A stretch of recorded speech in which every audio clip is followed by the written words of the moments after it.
Bon, te o ni ye min ɲininka ko n'a taara kaburuso la an ko n'u ye biriya daminɛ biriya kana kɛ e ɲana bon ko ni su mako bɛ ka duwawu la ala ka yafama ala ka nin sabati bɛ ko cogo di ninnu ye kumaw ye segu ni jaatiw kɔnɔna na u bɛ se ka fɔ n'u su suturala yɛrɛ sani u kana u ka ayatil kursi ni fɛnw fɛ e jɔlen bɛ se ka wala maghfirullah wala masabita u bɛ taa u bɛ ko dilen yɛrɛ i ka duwawu fɔ i ka taa ala b'a sama o mais min ye kana fara mɔgɔw ka biriya ka ayaw de nana o la kana jɔ ka kɛ ɲana ciden ka hadisa bɛ ye fɔlɔ man ara minkum munkara falyughayyirhu biyadihi fa in lam yastati' fa bilisanihi fa in lam yastati' fa biqalbihi wa dhalika ad'afu al-iman ciden ko ni ye ko ne ye bolo ka yɛlɛma n'a y'a sɔrɔ e ye bolo dunke i ye faama ye ou bien yɔrɔ dɔ la ɲɛmaya bɛ e de bolo ka yɛlɛma ni e ka bolo tɛ se ka yɛlɛma ciden ko in ka yɛlɛma ni nɛɲɛ ni ye dɔɔnikɛbaga de e bɛ se k'a fɔ mankan tɛ kɛ fitina tɛ kɛ a ko ni nankariya ni nɛɲɛ i nɛn k'a fɔ nin man ɲi ni nɛn tɛ se k'a fɔ dusukun k'a ko dusukun kɔni ye mun ye a kana kɛ ɲana ciden ko ni e bolo ma se ka fɛn yɛlɛma nɛn ma se k'a fɔ i ma ko i dusukun fana kɔnɔ ko ne b'a kɛ k'a kɛ biriya bɛ kɛ k'a kɛ e jɔlen don a b'a kɛ ɲana a ko i ka limana de lafulen don ani aya min nana qad najala alaykum fil kitab an ija samaytum ayati la yukfaru bi aw yustahjahu biha fala taqudu mahum kata yalla ba ala kun ne ya jigaw ka kitabu kono na ye mɔgɔw ye u bɛ tilunke kɛ ni ala ka aya u bɛ kafir ni ala ka aya wa kana sigi ka faruka donc min ye mɔgɔ bɛ ala soso ni ala kuta la i kana faraka kana kɛ ɲana delila sabati lew de b'o la kurana ni ciden ka hadisaw kɔnɔ don ke bo ko ni koni bidiya koni be se ka ki ɲana ko fula dawla kelen de la ko folo e yere bado ni ne jora ye ni mata be se ku balala e be to ye ku balala e ka toli silamiya masalaha bala a ube nin tora inte se ka bidiya mbali pew min koni be se ka afo ka fo ni mani abeke sababu ye ka keli doya mo bolo caman b'a bila donc i bɛ se ka to yen diinɛ masalaha bɛ nin na mais ni nin dun fula dɔ la kelen i tɛ se k'a kɛ a kana kɛ ɲana hali ni taatɔ de b'i ka duwawu fɔ su ye ala b'a se a ma i taatɔ k'i ka duwawu fɔ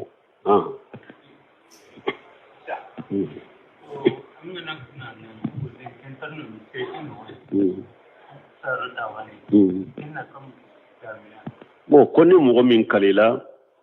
ko i kalila wallahi n tɛ don misiri in kɔnɔ e donna kafara bi ka kalili kafara bi ka o sugo a wajibelen do i ka yɛrɛ i ka kafara bo i ka do misiri kɔnɔ ciren ko ni mɔgɔ min kalila ko i tɛ hera ko dɔ kɛ i ka lafiɲɛ dɔ kan o kɔfɛ i nana a dɔn o ko masina kɛli ye hera de ciren ko i ka kafara de bɔ i ko masina kɛ donc ni mɔgɔ min kalila n tɛ do misiri kɔnɔ misiri min fana do balili fente min bi bali ka do a kono silamiya sariya la kafara boy ka do misiri kono ni donna misiri fana kono kafara bi ka ibe kalli kafara bo ka misigine talla dumuni ube ko hera bo ube ka jonka horoya nunu saba ibi suwala ni nunu saba be seti ibe tile saba so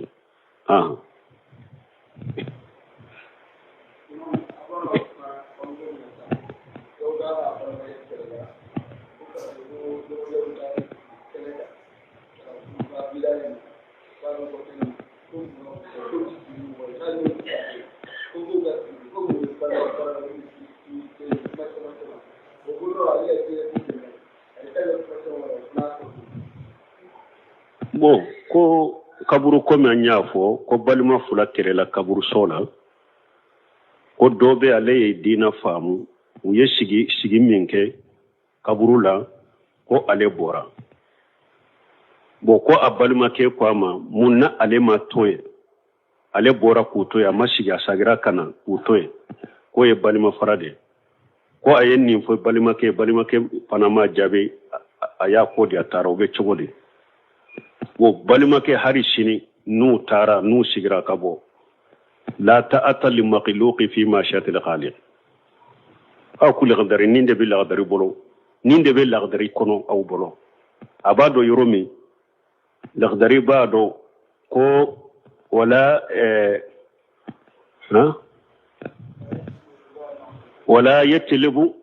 ولا يطلب إرضاء المخلوقين في شغف الخالق كوي كنا دانفي كوي كنا وجه نيني دمسا كتاليلا أبي آيافو والله ورسوله أحق أن يرضوه إن كانوا مؤمنين نمبي لغدر دي كنو دي ko ala na ka cide mogo kanka nonun de jembe min na mogo kanka o de nyini na ye mu'minu ye o ko fa ko qala rasulullah sallallahu alaihi wasallam la ta'ata lil makhluqi fi ma shati al khaliq ako ciden ko mogo tettu e wa damfe labato dam masakutalila donc min yenni fo ko dogoni mbora kulu to bidiyala ko o ye balima faray ale de balima faralay ale de alaka dina farabagayre balima faralata ale dina farabagade min be bidiyake min tara ka boku toye o ma balima ya farade ale min nyem mankanci ala kadima koroka kelale de sinji tigilay ni ala ta de ke kaciden kan nyamaru kande ke awa anyogona si mo shi kana mo batola ni ya yanka jamana kono sunna yere desira ka joka fin ko ni mudahana inde ni musalaha de do parce que balima ya ni sinjiya tere yaw hada madenya anyo de bilala ka dina ne ala ka dina be sinjinye abe balima ya ne abe hada madenya ne abe tere ya ne fon ko de fam inma ta'atu fil ma'ruf ngo cide sallallahu alaihi wasallam tilela aye jama kulu dobo ako karsa da ya kanye mai sana ka boka tama yorola na ko fi ngofi akake akana soso utale ube sirala jama nye kodo ke aye nyema intoro ujigina yoro dola ko be kata nyaman kono ikata logota kana utara logota kana aye tasuma minala